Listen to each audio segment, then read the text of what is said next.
Hello everyone, welcome to CM physics. This is Chetan sir and आज के lecture में हम लोग पढ़ने वाले हैं simple pendulum, right. Oscillation chapter का छोटा सा पार्ट है सिंपल पेंडुलम, राइट। तो स्टार्ट करते हैं फिर सिंपल पेंडुलम क्या होता है। देखो सिंपल पेंडुलम आप लोगों ने इसके पहले पढ़ा था रोटेशनल डायनेमिक्स के अंदर कि कोनिकल पेंडुलम क्या होता है। पेंडुलम क्या है कि आपको क्या दिया है, एक ऐसे एक स्ट्रिंग दिया है, राइट। वेट में यहाँ पे स्ट्रिंग ड्रॉ करता हूँ। तो यहाँ पे तुम्हें क्या दिया है, एक स्ट्रिंग दिया है।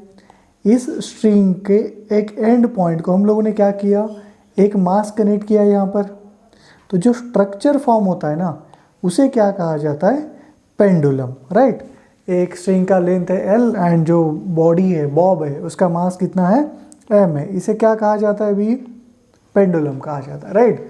अभी हम लोग क्या करेंगे, देखो पेंडुलम को हम लोग क्या पढ़ रहे हैं, एसएचएम, राइट। तो मैं क्या करता हूँ, ये जो बॉब है इसको राइट डायरेक्शन में खींच के रिलीज करता हूँ। और रिलीज करने के बाद ये क्या होगा, इधर जाएगा, अगेन इधर जाएगा, अगेन इधर जाएगा, मतलब ये एसएचएम परफॉर्म करने वाला है, राइट। तो एसएचएम परफॉर्म करेगा तो उसका टाइम पीरियड भी होगा। तो हमारे इस लेक्चर का टारगेट है कि to find the time period of a simple pendulum, right. तो देखते हैं फिर हम लोग क्या करते हैं, इसको डिस्प्लेस करेंगे। जिसका जो मीन पोजीशन है, मीन पोजीशन से इसको डिस्प्लेस करते हैं। तो डिस्प्लेस करने के बाद देखो डायग्राम कैसे आएगा। तो ये है इसका रिजिड सरफेस, ये यहाँ पर वर्टिकल, सारे एंगल हम लोग मेजर करेंगे वर्टिकल के रिस्पेक्ट में। एंड ये वाला जो बॉब है, ये बॉब चला गया ऐसे यहाँ पे मान लो, राइट। ये बॉब का मास कितना, एम दिया है, लेंथ कितना, एल है। एंड ये वर्टिकल के साथ कितना एंगल बना रहा है, थीटा। वर्टिकल को रेफरेंस पॉइंट माना जाएगा, वर्टिकल को रेफरेंस लाइन माना जाएगा, राइट। अभी ये कहाँ पे चला गया, देखो बॉब ये वाले पॉइंट पे चला गया, राइट। अभी इसको यहाँ से हम लोगों ने रिलीज किया। रिलीज करने के बाद ये वाला बॉब जाएगा इधर, इधर जाएगा। तो कुछ टाइम के बाद ये लेफ्ट एक्सट्रीम पे आने वाला है। लेफ्ट एक्सट्रीम पे आएगा तो ये डायग्राम कुछ ऐसे बनेगा, डॉटेड लाइन दिखाई दे रहा है, ऐसे बनने वाला है, राइट। तो ये मोशन ऐसे परफॉर्म करेगा, देखो यहाँ पर, राइट। तो ये जो मोशन है सिंपल पेंडुलम का मोशन है। एंड ये आपका क्या है, बीच वाला मीन पोजीशन है, राइट वाला राइट एक्सट्रीम, लेफ्ट वाला लेफ्ट एक्सट्रीम पोजीशन, राइट। तो ये जो आर्क है ना, ये वाला जो दिखाई दे रहा है आपको, ये वाला आर्क, ये आर्क मान लो इसका लेंथ है एक्स है, कितना है, एक्स। एंड अगेन ये कौन सा है, सिंपल पेंडुलम कौन सा मोशन है, लीनियर एंगुलर। तो एंगुलर एसएचएम है, राइट। तो स्टार्ट करते हैं फिर।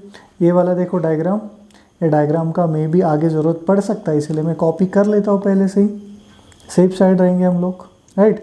तो क्या देखो यहाँ पर, ये जो ब्लॉक दिए, ब्लॉक के ऊपर कौन सा फोर्स लग रहा है, forces acting on the bob R. पहले लिखता हूँ मैं, forces acting on bob, acting on bob R. कौन सा लग रहा है, पहले फोर्स यहाँ पे लग रहा है, देखो उसके ऊपर एक तो लग रहा है ग्रेविटेशनल फोर्स। कौन सा फोर्स लग रहा है, ग्रेविटी लग रहा है। उसके बाद नंबर 2 क्या लग रहा है, tension due to string. Gravity किधर लग रहा है, gravity is in downward direction. तो यहाँ पे देखो जो ग्रेविटी लगा किधर लगा, डाउनवर्ड डायरेक्शन में। एंड टेंशन कहाँ पे लगता है, tension always at the point of contact and away from point of contact. तो ये वाला पॉइंट ऑफ कांटेक्ट है और यहाँ पे टेंशन ऐसे लगेगा, राइट। तो इसका फ्री बॉडी डायग्राम बनाता हूँ मैं यहाँ से अलग। Free body diagram F B D of bob of mass M is, कैसे आएगा फ्री बॉडी डायग्राम, देखो ये वाला यहाँ पे आपका स्ट्रिंग था, यहाँ पे बॉब है, इसका मास क्या एम है, इसके ऊपर नीचे क्या लग रहा है, एम जी लग रहा है। एंड इधर क्या लग रहा है, टेंशन टी लग रहा है, राइट। एंड एंगल भी था, देखो ये वाला एंगल क्या था, थीटा था। तो बॉब पे कंसंट्रेट करना, ये वाला एंगल अगर थीटा है तो ये वाला भी एंगल क्या होगा, थीटा होगा। तो देखो ये वाला एंगल क्या है, यहाँ पर थीटा है, राइट। एंड इसका मीन पोजीशन वाला पॉइंट कौन सा है, सेंटर पॉइंट कौन सा है मीन पोजीशन का, ये वाला है, राइट।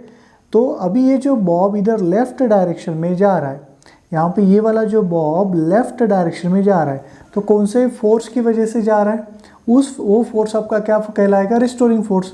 मतलब जो force toward the mean position पे लगता है वो क्या होता है, रिस्टोरिंग फोर्स। अभी देखो अगर हम लोग टेंशन को रिजॉल्व करेंगे तो टेंशन का एक कंपोनेंट इधर आएगा टी कॉस थीटा एंड एक कंपोनेंट इधर आएगा टी साइन थीटा आने वाला है, राइट। तो ना T cos theta mean position की तरफ लग रहा है, ना T sine theta mean position की तरफ लग रहा है। तो हम लोग क्या करते हैं, एम जी को रिजॉल्व करेंगे। तो एम जी को अगर तुम लोग रिजॉल्व करोगे तो ये आएगा देखो M G cos theta and ये आएगा M G sine theta, right. तो रिजॉल्व करने के बाद ये डायग्राम देखो कैसे आएगा आफ्टर रिजोल्यूशन। आफ्टर रिजोल्यूशन ये डायग्राम कुछ ऐसे बनेगा, देखो कैसे। हाँ, एम जी को रिजॉल्व कर रहे हैं, एम जी किधर था, इधर था। ये वाला एंगल कितना है, थीटा है, तो इधर आएगा ये होगा आपका M G cos theta and इधर आएगा आपका M G sine theta, right. And the force which act toward the mean position is called as restoring force. तो एम जी साइन थीटा क्या आएगा, restoring force is equal to क्या लिखेंगे हम लोग, एम जी साइन थीटा लिखेंगे, right. And देखो हम लोगों ने ये जो बॉब है, बॉब को कहाँ पे लेके चले गए थे, राइट डायरेक्शन में, मतलब एंटी क्लॉकवाइज। बट बॉब किधर जा रहा है अभी, ये जा रहा है क्लॉकवाइज डायरेक्शन में, राइट।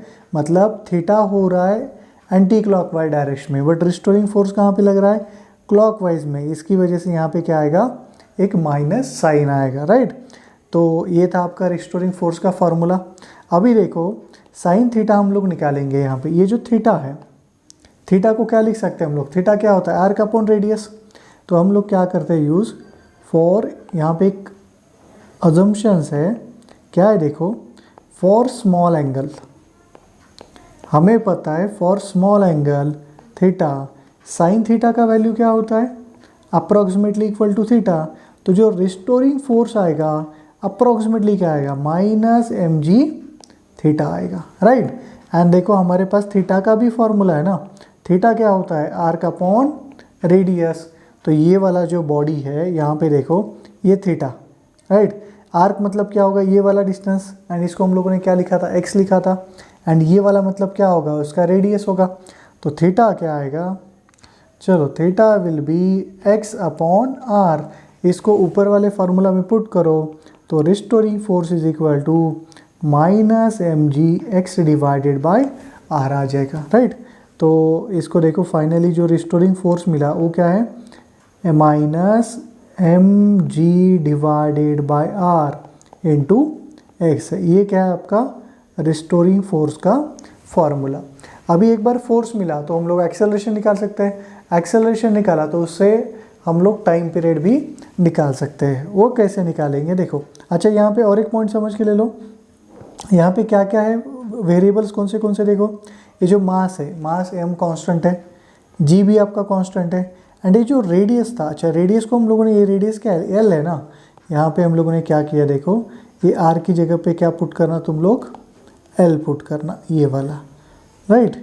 ये एल आएगा, ये वाला भी एल आएगा, एंड ये वाला भी क्या आने वाला है, एल आने वाला है। Minus M G by L into X, right. तो एम कांस्टेंट है, जी कांस्टेंट है, एल कांस्टेंट है। कौन चेंज हो रहा है, X and force.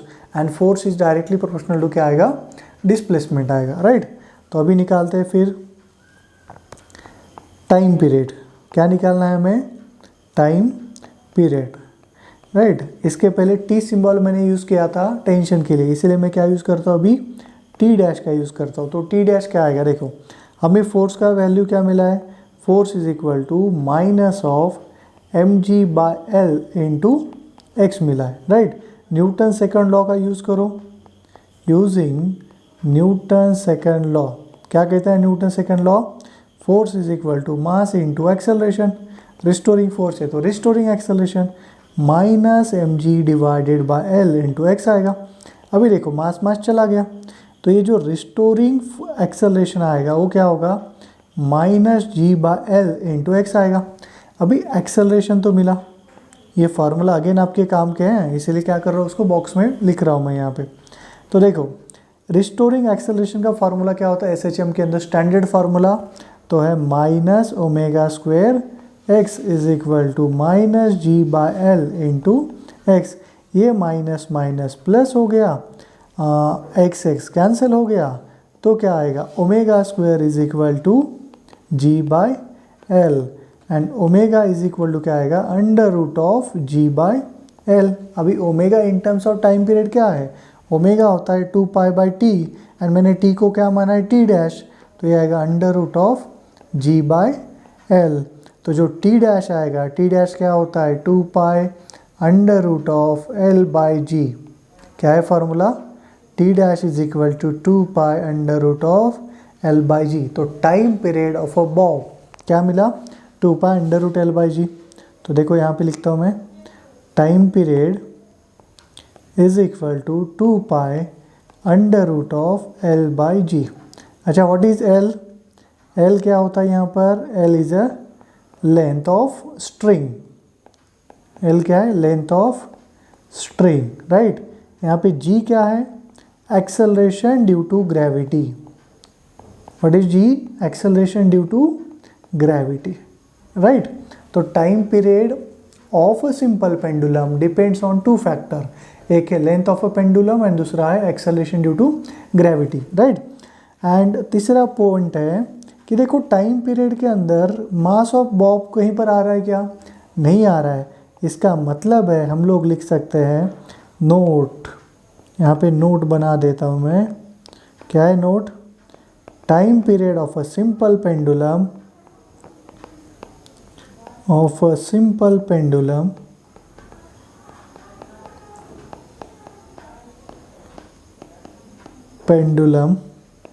number 1 depends on L and G, and number 2 independent of mass of bob, that is m। मतलब यहाँ पे ना तुम लोग एंड पॉइंट को कुछ भी कनेक्ट करोगे, कितने भी मास वाला बॉब कनेक्ट करो, या तुम्हारा बॉडी भी अगर यहाँ पे होगा ना, तो तुम्हारे लिए भी टाइम पीरियड कितना आएगा, 2 pi under root of L by G. But अगर जब बहुत बड़ा मास लगाओगे तो उस केस में क्या होगा, ये जो स्ट्रिंग है वो स्ट्रिंग कैसा हो जाएगा, स्ट्रिंग के पास भी मास होना चाहिए, राइट। यहाँ पे क्या अजम्पशन है कि ये जो स्ट्रिंग है ये कैसा है, मासलेस स्ट्रिंग है, राइट। तो जो t है हमें क्या मिला, t is equal to 2 pi under root of l by g है, राइट। तो ये था आपका बोर्ड के सिलेबस के लिए टाइम पीरियड का फार्मूला। अभी देखते हैं हम लोग ऑब्जेक्टिव एग्जाम के लिए आपको क्या याद रखना है। सिंपल ऐसा याद रखो, t is equal to 2 pi under root of l effective divided by g effective. क्या याद रखोगे, t is equal to 2 pi under root of l effective divided by g effective. L effective मतलब effective length, g effective acceleration due to gravity. अभी हम लोग ने देखो इसके पहले पढ़ा है हम लोगों ने इलास्टिसिटी, राइट, थर्मल एक्सपांशन पढ़ा है। थर्मल एक्सपांशन के अंदर हम लोगों ने पॉइंट पढ़ा था कि जैसे ही टेम्परेचर बढ़ेगा तो लेंथ ऑफ अ वायर भी बढ़ने वाला है, provided that wire is made up of metal, right. तो एग्जाम में आपको ऐसे क्वेश्चन पूछ सकता है कि एक पेंडुलम है, राइट, सिंपल पेंडुलम है, और उसका जो स्ट्रिंग है मेटल से बना हुआ है। अगर वो स्ट्रिंग मेटल से बना हुआ है तो उसके ऊपर टेम्परेचर का इफेक्ट होगा, राइट।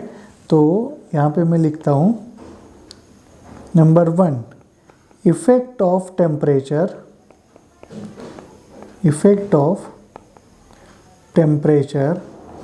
ऑन टाइम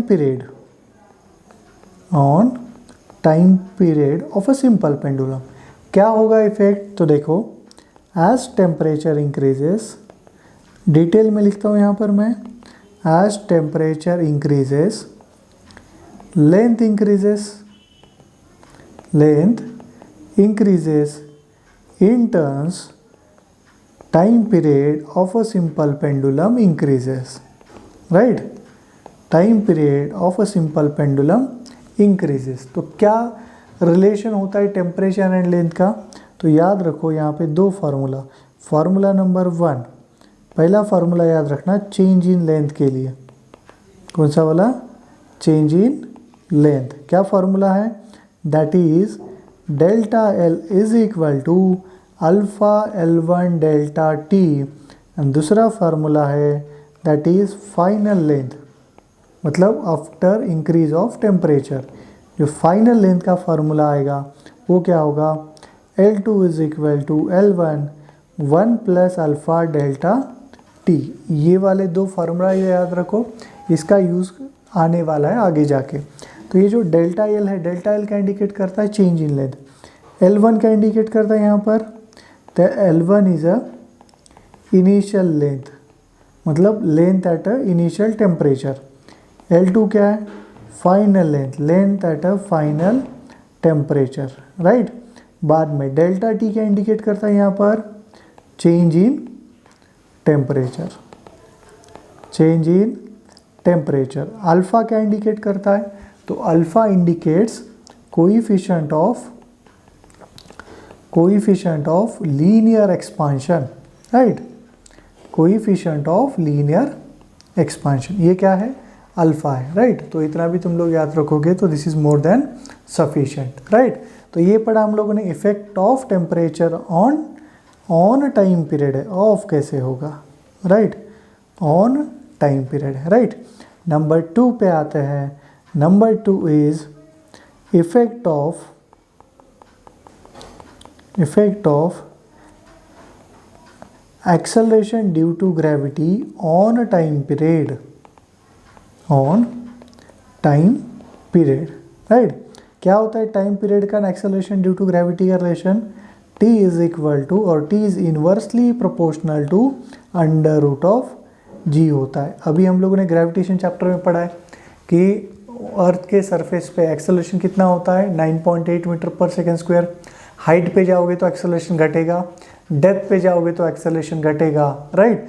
मतलब ये लोकेशन टू लोकेशन वैरी करता है। तो time period of a simple pendulum भी लोकेशन टू लोकेशन वैरी करेगा, राइट। ऐसे भी तुम्हें पूछा जा सकता है कि अर्थ पे सिंपल पेंडुलम का टाइम पीरियड है 10 सेकंड, तो बोलो मून पे जाने के बाद time period of simple pendulum कितना होगा, राइट। तो आपको ये रिलेशन पता होना चाहिए कि acceleration due to gravity on moon is 1/6 of acceleration due to gravity on the earth surface, right। ये गिवन होता है, नहीं भी दिया, अगर गिवन नहीं है तो ये इसको याद रखो, acceleration due to gravity on a moon is 1/6 of acceleration due to gravity on a earth surface, right। Okay, तो ये दो इफेक्ट है। अभी हम लोग पढ़ेंगे next point is that is seconds pendulum, seconds pendulum. अभी ये सेकंड्स पेंडुलम होता क्या है, देखो seconds pendulum again simple pendulum है, सिर्फ उसका नाम चेंज किया, राइट। क्या है देखो, seconds pendulum is it a special case of, it is a special case of simple pendulum. ऐसा कोई अलग नहीं है, एक सिर्फ स्पेशल केस है। क्या है स्पेशल केस, देखो हम लोगों ने क्या माना सिंपल पेंडुलम के लिए कि अगर सिंपल पेंडुलम का टाइम पीरियड अगर 2 सेकंड है तो उस पेंडुलम को हम लोगों ने नाम क्या दिया है, सेकंड्स पेंडुलम। सेकंड्स पेंडुलम का टाइम पीरियड कितना होता है, 2 सेकंड, राइट। ये अच्छे से याद रखना हमेशा, सेकंड्स पेंडुलम का टाइम पीरियड होता है 2 सेकंड, राइट। बहुत सारे एग्जाम में भी ये क्वेश्चन पूछ चुका है कि सेकंड पेंडुलम क्या है। सेकंड पेंडुलम मतलब सिंपल पेंडुलम है, बट उसका टाइम पीरियड कितना रखा हम लोगों ने, 2 सेकंड। अच्छा, टाइम पीरियड अगर 2 सेकंड रखोगे तो क्या फार्मूला से हमें क्या डेटा मिलेगा, देखो टाइम पीरियड का फार्मूला क्या है, 2π√L/G। तो हम लोगों ने क्या किया, T is equal to 2 put किया तो 2π√L/G। तो ये 2 कैंसिल हो जाएगा, ये क्या होगा, स्क्वायर करो दोनों side, 1 is equal to π² L/G आ जाएगा। एंड G का वैल्यू क्या होता है, अप्रॉक्स 10, π² का वैल्यू क्या होता है, अप्रॉक्स 10। तो G एंड π² कैंसिल होगा, जो लेंथ आएगा वो क्या होगा, 1 मीटर, राइट। तो सेकंड पेंडुलम का लेंथ कितना होता है, हमेशा 1 मीटर होता है, उसका टाइम पीरियड कितना है, 2 सेकंड है, राइट। चलो मैं यहाँ पे लिखता हूँ, सेकंड्स पेंडुलम के अंदर तुम्हें क्या याद रखना है, सेकंड्स पेंडुलम, एक तो उसका टाइम पीरियड कितना होता है 2 सेकंड, एंड उसका जो लेंथ होता है वो कितना है 1 मीटर, और 100 सेंटीमीटर भी लिख सकते हो तुम लोग, राइट। तो बस इतना याद रखो, this is more than sufficient, right. तो क्या पढ़ा आज के लेक्चर में हम लोगों ने कि सिंपल पेंडुलम क्या होता है। सिंपल पेंडुलम के ऊपर जो रिस्टोरिंग फोर्स लगता है वो कितना आएगा, रिस्टोरिंग एक्सेलरेशन कितना आएगा, उसके बाद टाइम पीरियड कितना आएगा। Time period of simple pendulum क्या है, 2π√L/g, right. And what is second pendulum, second pendulum होता है again it is a simple pendulum with time period of 2 second, right. जब तुम लोग टाइम पीरियड का वैल्यू 2 सेकंड पुट करोगे तो उस पेंडुलम का लेंथ कितना बनेगा, 1 मीटर बनने वाला है, राइट। तो time period 2 second, length 1 metre, ऐसे पेंडुलम को क्या कहा जाता है, सेकंड्स पेंडुलम, राइट। तो फिर आज के लिए बस इतना ही, मिलता है फिर नेक्स्ट लेक्चर में। Thank you.